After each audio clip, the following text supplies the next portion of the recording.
Hey everybody, welcome to my Eurovision 2021 React Review video. So today are direct qualifiers to the Eurovision final, which is a week today. Had their second rehearsal, right? They've had their first one, their second rehearsal, and the Eurovision Song Contest has released the kind of sneak preview snippets of each of those songs, as we will see them a week today. So we started off with Måneskin for Italy. Look, it's this band, this song, this entry has just skyrocketed right up there in the betting odds, and you can see why. Like with this brief snippet, like it is very evident. Well, I'm a testament to this, and what I mean by that is, you know, this sound isn't a sound that I would normally listen to, but I've listened to this song quite a few times. They've managed to take a genre, and I don't think it's too controversial to say this, a genre, and make it mainstream. I find them as a band so interesting, and you could see with their clothing choice today that they are definitely doing what they've pretty much set out to do from the very beginning when they were in X Factor Italy, and that was to break down kind of gender constructs based on their aesthetics, what they look like, and I love that. I mean, the snippet that was released today, what you saw was actually the really good interaction between the lead singer, whose name escapes me now, with the other bandmates, and it's really intimate. What I saw, like, I get it. Like, I get why this is one of the kind of favourites now. And it's just going to be so interesting to see how Italy do this year, because the last few years they've just been sending such decent songs. And I think it's just because Italy has Sanremo, this kind of well-established music contest, and the winner is then invited to go to Eurovision. I think just because of that process, like, top artists take part. I mean, we've talked about this in the UK, like why don't we send acts like this? And we haven't built a culture in the UK like they have in Italy. And, you know, as Italians testify, Eurovision is secondary. Like, Sanremo is a big thing. Like, it's more of an honor to win Sanremo than it would be to win Eurovision. I mean, Måneskin is huge. Like, I walked past a record. If you haven't seen any of my videos before, I'm currently in Italy now. I'm in Milan. I walked past a vinyl record place yesterday, and they had Måneskin's plural. There was one or two albums in the window. They're huge, and there is a lot of buzz in Italy for this band, and hopes for this band come Saturday. And I really do think they could pull it off. Based on what I've seen, I would not be surprised if this does take the trophy. It's just going to be interesting. I don't for a second think that televoters, I think televoters are going to get behind this. I think jury's going to get behind this. Like, his energy, his performance, it is a high quality package. So look, this year, everyone's saying, right, it's wide open. It could go to, I don't know, 8 or 9 countries in my head, and this is one of them. So, good rehearsal today. Germany, Jendrik, I don't feel hate. Now, what I'm seeing is just energy amplified on acid, because, like, when I reviewed the Madrid performance, the recording, which was just him and just high energy, lots of colours, I was really excited to see what he would do with the staging. And now I've seen it, I mean, it's great. The staging matches the song. I mean, he could do musical theatre, and as far as I can see in that snippet, he is an amazing performer. There's a cute little dance he does with the person with the costume. There's a lot of colour. But here's the deal, like, it's a really decent performance, but this is such a strong year, and just after watching the videos from Semi 1 and Semi 2, I don't know if this is just going to get lost a little. I mean, it's not going to get lost. You can't not just acknowledge the song. I mean, you've got someone with a blimmin' is it an inflatable, a bodysuit with a middle finger up? Like, you're not going to forget this, and you're not going to forget him.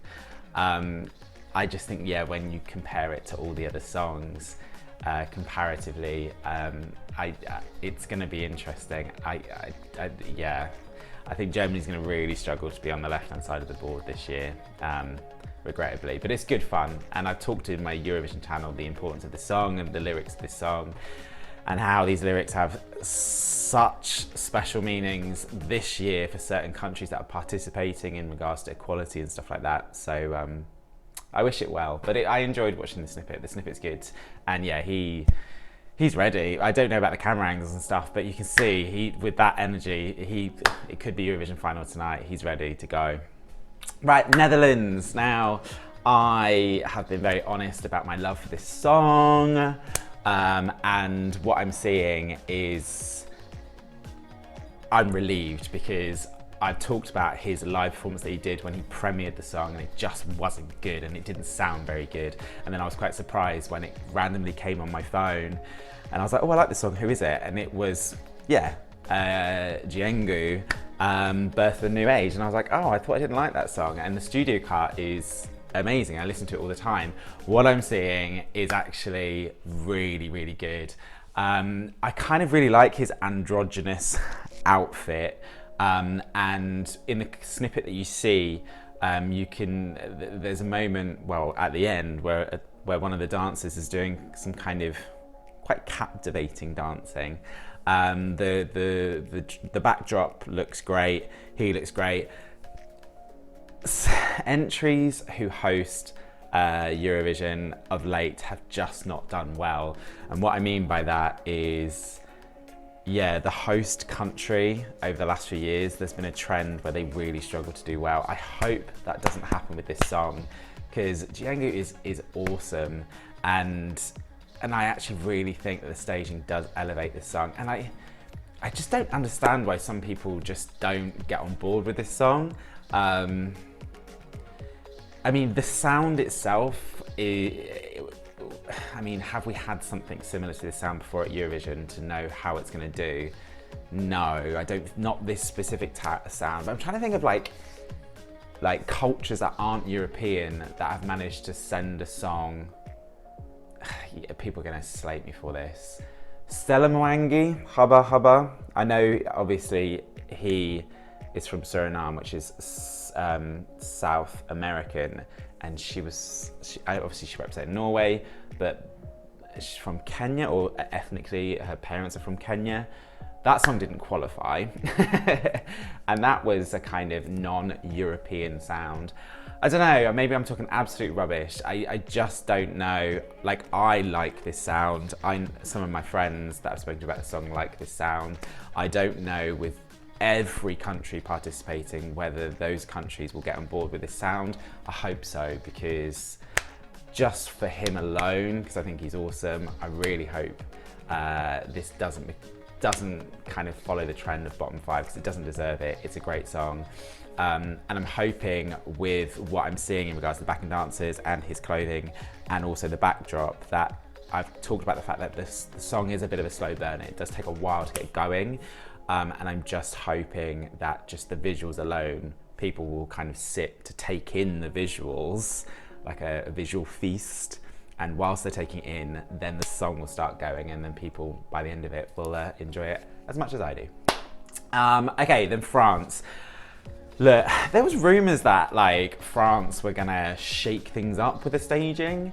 And what I mean by that is a lot of people basically felt she didn't really need to do much, just keep the simple staging from the French national final.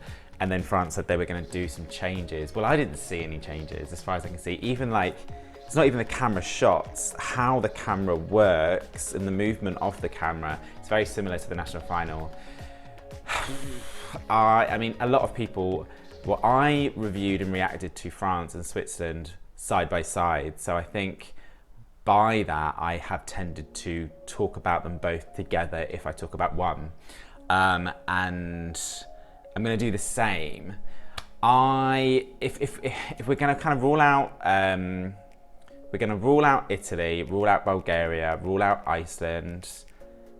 Who else am I missing? Rule out Malta, rule out Cyprus.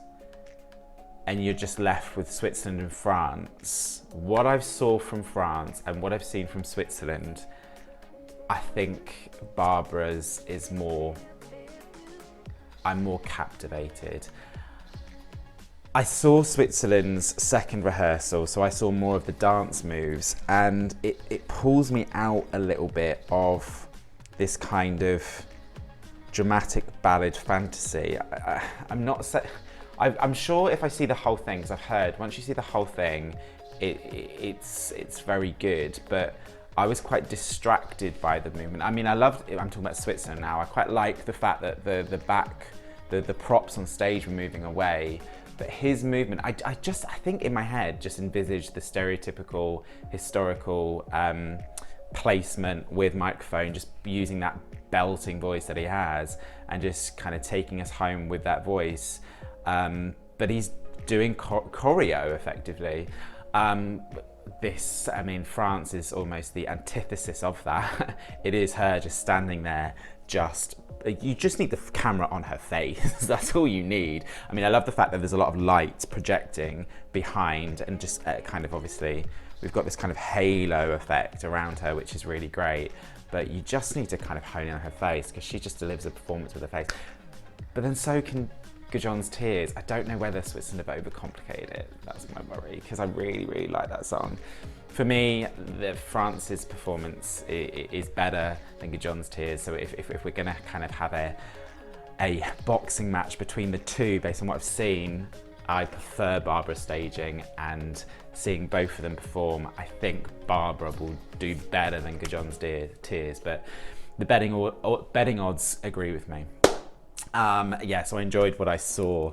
James Newman, Embers. Oh gosh, it's always quite a nerve-wracking moment to be British. But at so many different stages, when the song is released, you kind of like listen and you're just like, is this good, is this not good? Because it could go either way for the UK. And then obviously when I heard Embers, I was like, oh, it's fine. And then obviously staging, because yeah, mind you saying that, we've had some fantastic staging over the last couple of years. But Michael Rice, that's our last like proper entry, right? That was on a Eurovision stage. That staging was awful, which was annoying because it was coming off the back of a good run of good staging. Not great songs other than Lucy Jones. But yeah, so I didn't know what was gonna happen. I was hoping that they would bring elements of the music video, like a bit kind of,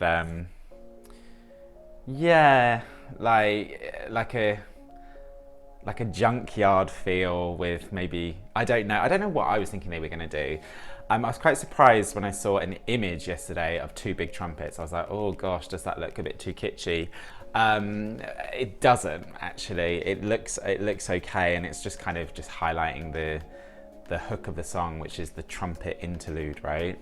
And then when the dancers, or I assume they're dancers, not backing singers, they come in and do the choreo with the trumpets. It's very trumpet. It looks okay. I saw his first rehearsal. I preferred his coat in the first rehearsal. I think he's changed his jacket. I don't like the jacket that I saw this morning. Everyone keeps talking about his chuffing voice, like as in it's like something that we just need to be careful of in regards to it could be great, it could not be great. When I heard the first rehearsal, I thought his voice was great. Listening to this, I was just like, are people right? Like, do people know more than I do? Have people seen performances where his voice is shaky? When I was listening to the performance this morning, it did sound a little shaky.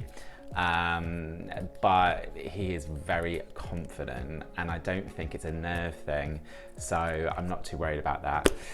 Can the UK get on the left side of the board? In a normal year, I'd say yes, 110%, and I'm not saying top 10.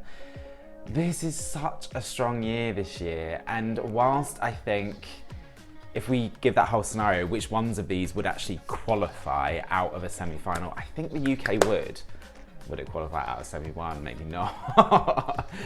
But sometimes, you know when you just watch Eurovision and you watch the final and you just got to sit through the automatic qualifiers and you just get a bit annoyed, a bit angry because you're like, this would have got knocked out in the semi, and that song that I really like got knocked out.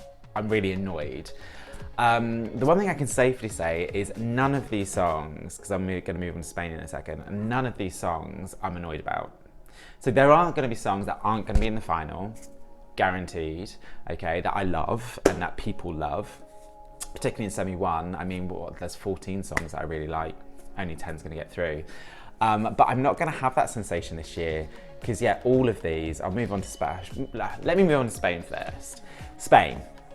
And then I'll say a bit more about James Newman.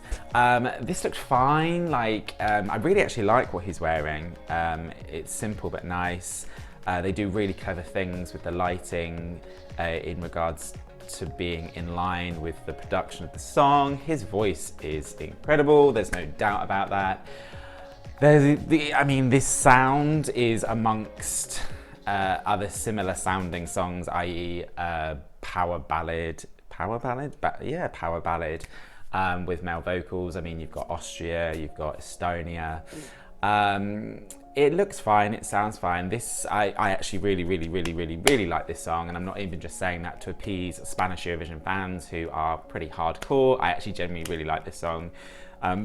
I like the production of this song. Like, it sounds that the production's changed up a little bit. It is a bit more cheesy than kind of authentic sounding, but I like that. A lot of people are saying this is going to be bottom last. Now, last. I don't know. And it's got nothing to do with Blas or this song. It goes back to what I was saying earlier about it being such a strong year. I still think if you put this in semi-2 against Austria and Estonia, both countries who still have a shot of qualifying, I prefer this song, even though I know a lot of people are saying that Austria is going to qualify because their staging is really good, his voice is really good, and things are clicking. But I think this song is better than Amen. I really do. So I think this song would qualify if it was in semi-2 anyway. So I think it does deserve its place in the final. But I think once you put it there with the other ones that have qualified and the rest of these, it is looking like it will be near the bottom. And that's not me dissing this song, because I really quite like this song. But at the end of the day, this year, there are 4 songs. I'm not going to name them because people on YouTube are harsh. But there are 4 songs that I skip. The rest, I don't skip. This is a fantastic year, and you know, it's going to be rubbish that someone has to come last, that there has to be a bottom 4, but in such a strong year. It's just annoying with the automatic qualifiers because they can't even turn around and say, well, at least I qualified. Do you know what I mean? Like, I earned my position here. And yes, I came last, all right, at Eurovision, but I didn't come last because I qualified out of my city. Oh my gosh. That was a bit of drama. Don't know whether I edit that in, out, or keep it in. But with the automatic qualifiers, they don't have that luxury, right? So, yeah. So look, I'm gonna go back to what I was saying earlier. Måneskin from Italy, Jendrik from Germany, Jeangu from the Netherlands, Barbara from France, James Newman from the UK, Blas from Spain, all of them, for me, even though they're automatic qualifiers, deserve a position there, in all honesty. And like I've said to you before, sometimes we just get a duff one or 2 duff ones, or sometimes 3 duff ones out of these automatic qualifiers. And you do get a little annoyed. You're just like, oh, why? Like, what? But then, you know, on the night, you need your toilet songs. You need your go fill your drink songs. So sometimes it's a blessing. But none of these songs are that. I mean, what I wanted to do for this video was actually go back previous years and actually work out if we've had a stronger year with automatic qualifiers. And I can't think, I was thinking just before recording this, and, you know, I was thinking the last few years, and there's always 1 or 2 that over the last couple of years where I'm like, that was not that great. And I mean, the UK has delivered as Michael Rice really didn't like that song. So we are part and parcel of sending duff automatic qualifiers that everyone has to sit through. I think this is the strongest that I can remember, the strongest automatic qualifiers that we've had that I can remember. So yeah, I'm looking forward to it. Now, I mean, if I was gonna kind of, out of these, kind of do my top 3, like I said, I like them all. Based on what I saw today, I'd have to say Jeangu from Netherlands, 3rd, and then a toss-up between Italy and France. Probably France 2nd, only because I'm familiar with the staging, and that small, like, you know, you can see that performance full from her national final. So I didn't get like excited vibes, but with Italy I did. So and this has got nothing to do with the fact that I live here, it's just generally a reaction from these. Yeah, the Netherlands 3rd, France 2nd, Italy 1st. But I really did like Germany's song, like their performance, like James, like the UK song, like his performance, like Blas's song, like Blas's performance. Everyone is delivering quality this year in songs. Even Germany, and people hate on that song, and I don't get it because I actually quite like it, but staging as well, and actually performance. I was going to say vocals, but let's see how James gets it on. So yeah, those are my thoughts. Please let me know what you think. Please let me know how you thought the rehearsals went today. Please let me know what you think about our kind of automatic qualifiers, our kind of big 6. And please do support my channel. Please do subscribe. And until next time, stay safe.